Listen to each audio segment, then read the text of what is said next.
Hello student, आज अपन भूगोल की क्लास में मानव भूगोल के मूल तत्व अपने पहले खंड का नाम है।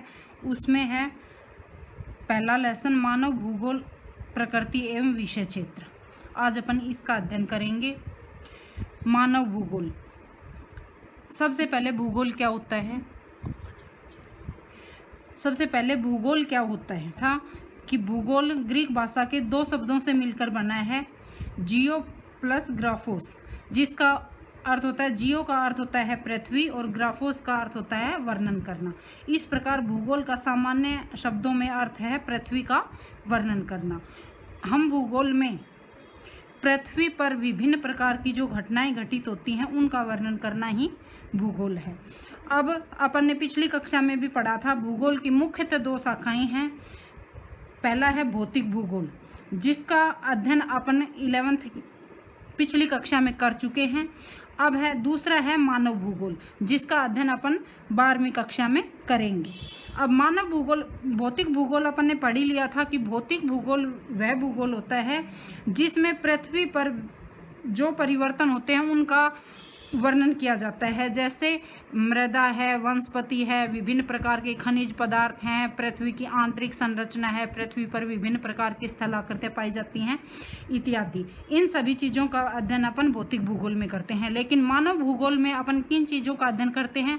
मानव भूगोल में अपन मानव जो प्रकृति पर, इसमें मानव जो प्रकृति में जितने परिवर्तन करता है, मानव के द्वारा जो प्रकृति में परिवर्तन किए जाते हैं उसका अध्ययन अपन मानव भूगोल में किया जाता है। इसमें अपन सामान्य रूप से यह भी कह सकते हैं कि मानव भूगोल में मानव के क्रियाकलापों का अध्ययन किया जाता है। साधारण शब्दों में अपन मानव भूगोल की परिभाषा क्या देंगे कि मानव की जो भी क्रियाएं घटित होती हैं उनका अध्ययन मानव भूगोल में अपन करते हैं। अब मानव भूगोल का विकास मुख्यतः 18वीं शताब्दी में माना जाता है। इसके आधुनिक मानव भूगोल के जन्मदाता जर्मन भूगोलवेत्ता फ्रेडरिक रेटजेल हैं। इन्होंने मानव भूगोल का अध्ययन अपनी पुस्तक एंथ्रोपोजियोग्राफी में किया था। इसका अपन को ध्यान रखना है कि इसके मानव भूगोल, आधुनिक मानव भूगोल के जन्मदाता कौन है? जर्मन के भूगोलवेत्ता जिसका नाम है फ्रेडरिक रेटजेल। यह अपन को ध्यान रखना है। ये जैसे आपकी इस सिलेबस में छोटे क्वेश्चन भी आते हैं तो उनमें पूछ लिया जाता है कि आधुनिक मानव भूगोल के जन्मदाता कौन है, तो फ्रेडरिक रेटजेल। और ये कहाँ के थे? ये जर्मनी के थे और इन्होंने अपनी एक पुस्तक लिखी थी, उसका नाम था एंथ्रोपोजियोग्राफी। इसमें इस मानव भूगोल का अध्ययन अपन को मिलता है। इस प्रकार हम कह सकते हैं कि इसके आधुनिक मानव भूगोल के जन्मदाता कौन है? जर्मनी के फ्रेडरिक रेटजेल। और उनकी पुस्तक का नाम क्या है जिसमें मानव भूगोल का अध्ययन अपन को मिलता है? वो है एंथ्रोपोजियोग्राफी में किया गया है। अब आगे है मानव भूगोल की परिभाषाएं।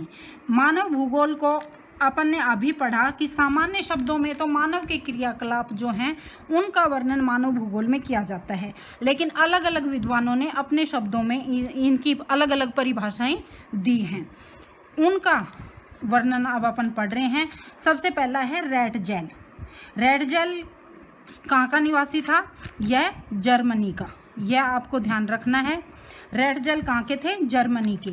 इन्होंने अपने शब्दों में मानव भूगोल का वर्णन किया है, जैसे मानव भूगोल समाजों और धरातल के बीच संबंधों का संश्लेषित अध्ययन है। इसमें इन्होंने कहा है कि मानव भूगोल समाजों से मतलब यहाँ ये है कि मानव के द्वारा जितने भी क्रियाकलाप किए जाते हैं धरातल पर रहकर, जो प्रकृति के साथ जो भी क्रियाकलाप वो करता है उनके बीच उनका जो संबंध बनता है वही मानव भूगोल का अध्ययन है।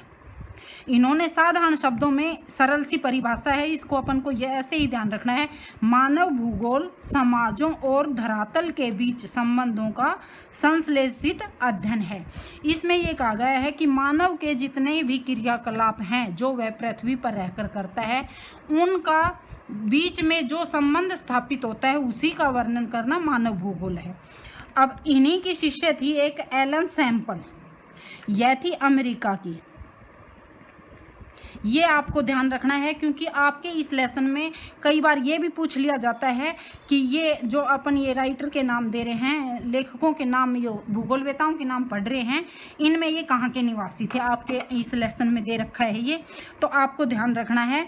एलन सैम्पल जो रेडजेल की शिष्या थी और यह अमेरिका की रहने वाली थी।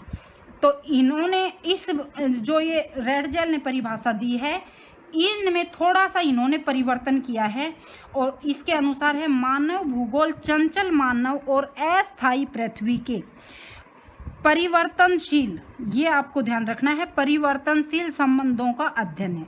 अब इसको थोड़ा समझ लो। जैसे मानव भूगोल, रेडजेल ने क्या दिया था, मानव भूगोल समाजों और धरातल के बीच संबंधों का संश्लेषित अध्ययन है, और ये करिए परिवर्तनशील, पारस्परिक दोनों के बीच संबंध तो हैं ही, उसमें भी परिवर्तनशील संबंधों का अध्ययन है। अब इससे क्या तात्पर्य है, जैसे मानव भूगोल चंचल, चंचल का अर्थ होता है यहाँ क्रियाशील, कि मानव जो है वो क्रियाशील है, और क्रियाशील रहकर अस्थायी पृथ्वी का मतलब है कि पृथ्वी पर, अपन ने पिछली भौतिक भूगोल में भी पढ़ा है कि पृथ्वी स्थिर नहीं है, यह इसमें लगातार परिवर्तन होते रहते हैं। तो अस्थायी पृथ्वी का मतलब है कि इसमें समय के अनुसार जो भी परिवर्तन होते हैं और उसमें जो मानव अपने क्रियाओं के द्वारा जो भी एक्टिविटी करता है, उनके बीच जो संबंध होता है और उनमें संबंध के अनुसार जो, जैसे मानव अपनी बुद्धि से उसमें नया परिवर्तन करके कुछ चीज़ अपने उपयोग के लिए प्रकृति द्वारा जो दी गई हैं उनको अपने परिवर्तन करके या उसमें कुछ संशोधन करके अपने अनुरूप बनाता है, यही इनमें दर्शाया गया है। एलन सैम्पल यही कह रही है कि मानव भूगोल चंचल, चंचल का अर्थ होता है या क्रियाशील, क्रियाशील मानव और अस्थायी पृथ्वी के पारस्परिक परिवर्तनशील संबंधों का अध्ययन है। अब इसके बाद है विडाल डी ला ब्लास, इनके अनुसार मानव भूगोल पृथ्वी और मानव के पारस्परिक संबंधों को एक नया विचार देता है। मैंने अभी बताया ना, जैसे इन दोनों की परिभाषाओं में अपन ने पढ़ा है कि मानव भूगोल और प्रकृति का संबंध दर्शाया गया है, और अब ये कह रहे हैं कि इनमें परिवर्तन करके कोई नई चीज उत्पन्न करता है मनुष्य, जिसमें पृथ्वी को नियंत्रित करने वाले भौतिक नियमों, भौतिक नियम से मतलब है कि जो भी भौगोलिक परिवर्तन पृथ्वी पर होते हैं तथा पृथ्वी पर निवास करने वाले जीवों के पारस्परिक संबंधों का अधिक संश्लिष्ट ज्ञान शामिल है। यह थोड़ी सी बड़ी है लेकिन इजी है, आपको याद करनी है। इसमें देखो, मानव भूगोल पृथ्वी और मानव के पारस्परिक संबंधों को एक नया विचार देता है, जिसमें पृथ्वी को नियंत्रित करने वाले भौतिक नियमों तथा पृथ्वी पर निवास करने वाले जीवों के पारस्परिक संबंधों का अधिक संश्लिष्ट ज्ञान शामिल है। अब आगे है डीकेन और पीट्स के अनुसार, इन्होंने कहा है मानव और उसके कार्यों को समाविष्ट किया गया है। इसमें पृथ्वी पर जो भी मानव कार्य करता है, अपने अनुसार जो भी परिवर्तन करता है, उनका अध्ययन डीकेन और पीट्स ने कहा है कि मानव भूगोल में किया जाता है। अब इनके सारांश रूप से, इन चारों परिभाषाओं को पढ़कर अपन सारांश रूप से या निष्कर्ष रूप से अपन कह सकते हैं कि मानव भूगोल वह विज्ञान है जिसमें मानव के द्वारा किए गए क्रियाकलापों का अध्ययन या सांस्कृतिक वातावरण का अध्ययन भौतिक पर्यावरण में किस प्रकार से पड़ता है, इस चीज़ का अध्ययन मानव भूगोल में किया जाता है। अब आगे अपना है मानव भूगोल की प्रकृति, कि मानव भूगोल की प्रकृति किस प्रकार की है, या अपन ये भी कह सकते हैं कि मानव भूगोल में मुख्यतः किन किन बातों का ध्यान रखा जाता है। अब जैसे जिस प्रकार से अर्थशास्त्र का संबंध कीमत से होता है, इतिहास का संबंध समय से होता है, वनस्पति विज्ञान का संबंध जैसे चट्टानों से, भूगर्भ शास्त्र का संबंध चट्टानों से होता है, इसी प्रकार से अब मानव भूगोल का संबंध मानव के क्रियाकलापों और इन क्रियाकलापों का वातावरण पर या पर्यावरण पर क्या प्रभाव पड़ता है, इन चीज़ों का अध्ययन मानव भूगोल में किया जाता है। मानव अपने अनुकूल पर्यावरण में जो भी परिवर्तन करता है, उनका अध्ययन अपन मानव भूगोल में करते हैं। पृथ्वी पर जो भी मानव निर्मित दृश्य दिखाई देते हैं उन सब का अध्ययन मानव भूगोल के अंतर्गत किया जाता है। मानव निर्मित दृश्य से क्या मतलब है कि मनुष्य के द्वारा, जैसे इसमें अपन विभिन्न प्रकार के संसाधनों का अध्ययन करते हैं, विभिन्न प्रकार के उद्योग धंधे, मानव के जितने भी क्रियाकलाप हैं, जैसे जनसंख्या है, जनसंख्या में आ जाएगा अपना जनसंख्या घनत्व है कि कितने क्षेत्र में कितने लोग रहते हैं, साक्षरता है कितनी वहाँ की साक्षरता है और किस किस प्रकार के वहाँ पर संसाधन उन्होंने मानव ने अपनी बुद्धि से वहाँ डेवलप किए हैं। इन चीज़ों का सभी का अध्ययन अपन मानव भूगोल में करते हैं। अब वो मानवीय क्रियाकलाप, इसमें मैंने पहले भी बताया कि मानव भूगोल में मानवीय क्रियाकलापों को मुख्य माना जाता है और प्राकृतिक क्रियाकलापों को गौण माना जाता है। अपन आगे पढ़े भी गए। अब जैसे इन अपन ने ये परिभाषाएं पढ़ी थी, इनके अनुसार एक निष्कर्ष ये निकलता है कि इन परिभाषाओं का अध्ययन करने के बाद अपन को विभिन्न प्रकार की विचारधाराएं अपने सामने आई हैं।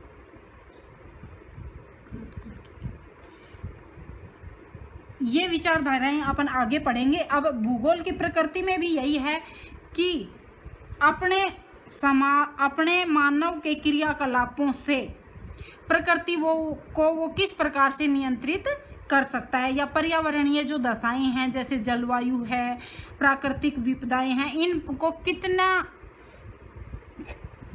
वो कंट्रोल में या नियंत्रित कर सकता है अपनी क्रियाकलापों के द्वारा। अब आगे है आपका मानव भूगोल का विषय क्षेत्र। विषय क्षेत्र का मतलब है कि मानव भूगोल के अंतर्गत अपन किन किन मुख्य बिंदुओं का अध्ययन करके अपन मानव भूगोल को समझते हैं। तो इसमें मुख्यतः 6 बिंदु दिए गए हैं ये अपने। इसमें सबसे पहला है जनसंख्या। जनसंख्या में अपने सबसे पहले कि मानव भूगोल का जब भी कोई मानव विशेष क्षेत्र का, जैसे मानव भूगोल में मानव अध्ययन करता है या जहाँ भी रहता है वो अपने आसपास का वातावरण का अध्ययन करता है, तो सबसे पहले वहाँ जहाँ पर वो मानव रह रहा है किस प्रकार की जनसंख्या, वहाँ पर कितनी जनसंख्या है, वहाँ का घनत्व कितना है, वहाँ साक्षरता दर कितनी है, जनसंख्या का लिंग अनुपात कितना है, तो उसी हिसाब से तो वो उसमें डेवलपमेंट या प्रगति कर पाएगा। कि अगर वहाँ भूभाग किस प्रकार, जैसे भू प्रदेश तो आगे पढ़ेंगे अपन, कि जनसंख्या वहाँ पर अगर समझ लो कि आदि मानव रहते हैं या कोई क्षेत्र ऐसा है जैसे बहुत ही आदि मानव है, मैदानी क्षेत्रों में जनसंख्या ज़्यादा निवास करती है, मैंने पहले भी बताया था, पिछली कक्षा में भी अपन ने पढ़ा था, और पहाड़ी क्षेत्रों में या पठारी क्षेत्रों में जनसंख्या कम निवास करती है। तो ये सारी चीज़ें मानव भूगोल का अध्ययन करने के लिए उनको प्रभावित करती हैं। तो सबसे पहले कौन सा फैक्टर आएगा अपना जनसंख्या का, कि जनसंख्या वहाँ पर कितनी जनसंख्या निवास करती है, वहाँ का जन घनत्व कितना है, वहाँ पर जनसंख्या की साक्षरता दर कितनी है, लिंग अनुपात कितना है, इन सब चीज़ों का वहाँ पर अध्ययन करके ही मानव उस क्षेत्र का अध्ययन, प्राकृतिक क्षेत्र का अध्ययन कर सकता है। अब दूसरा है प्रदेश के प्राकृतिक संसाधन। अब जिस क्षेत्र में वो मानव निवास कर रहा है उस क्षेत्र में किस प्रकार के प्राकृतिक संसाधन पाए जाते हैं। प्राकृतिक संसाधन से तात्पर्य है कि वहाँ पर जैसे अपन बोलते हैं ना कि यह इंडस्ट्रियल एरिया है या यह ग्रामीण क्षेत्र है, यह शहरी क्षेत्र है, तो प्राकृतिक संसाधन प्रकृति के द्वारा वहाँ पर पहाड़ी क्षेत्र में अलग प्रकार के संसाधन पाए जाते हैं, मैदानी क्षेत्र में अलग प्रकार के संसाधन पाए जाते हैं, जैसे पहाड़ों में खनिज पदार्थ ये ज़्यादा पाए जाते हैं, जबकि मैदानी क्षेत्रों में ये कृषि कार्य और कृषि से संबंधित ही संसाधन अधिक पाए जाते हैं। तो इन चीज़ों का भी अब जब मानव भूगोल का अध्ययन करेगा तो इन चीज़ों को भी उसको ध्यान में रखना पड़ेगा। अब आगे है सांस्कृतिक वातावरण, कि वहाँ पर किस प्रकार के रीति रिवाज हैं, किस प्रकार के वहाँ पर धर्म है, किस प्रकार के वहाँ किस धर्म को मानने वाले ज़्यादा लोग रहते हैं, ये चीज़ भी इन पे। अब कालिक अनुक्रम में सबसे पहले ये चीज़ बताई जाएगी कि समय के अनुसार इसमें कालिक अनुक्रम से तात्पर्य है कि समय के अनुसार मानव ने वहाँ पर कितना परिवर्तन किया है। नियोजन व प्रादेशिक संगठन, कि किस प्रकार का वहाँ प्रदेशों का संगठन किस प्रकार का है, ये भी इसी से संबंधित है। जो ये है ना सांस्कृतिक वातावरण, इसमें नियोजन एवं प्रादेशिक संगठन में कि किस प्रकार के वहाँ पर लोग निवास करते हैं। मैदानी क्षेत्र में वहाँ पर जनजातियाँ अधिक पाई जाती हैं या डेवलपमेंट ज़्यादा, जैसे इंडस्ट्रियल एरिया है या खनिज संसाधन ज़्यादा, और उस क्षेत्र का अन्य प्रदेशों से किस प्रकार से संबंध है। अन्य प्रदेशों से मतलब है इंटरनेशनल और नेशनल। नेशनल में तो जैसे अपन राजस्थान के निवासी हैं तो अपना हरियाणा से किस प्रकार से संबंध है, एमपी, यूपी और महाराष्ट्र, गुजरात, इनसे किस प्रकार का संबंध है। खनिज पदार्थ, जो भी आयात और निर्यात के जो संबंध होते हैं उनसे संबंधित ये है। और इंटरनेशनल में अपन बात करें तो दूसरे देशों से किस प्रकार के अपने संबंध है, वहाँ पर आयात अधिक होता है या निर्यात अधिक होता है, इन चीज़ों का अध्ययन अपन करते हैं। अब अगला है मानव भूगोल का विकास। अब अपन ने ये 3 पॉइंट पढ़े हैं। सबसे पहले मानव भूगोल क्या होता है,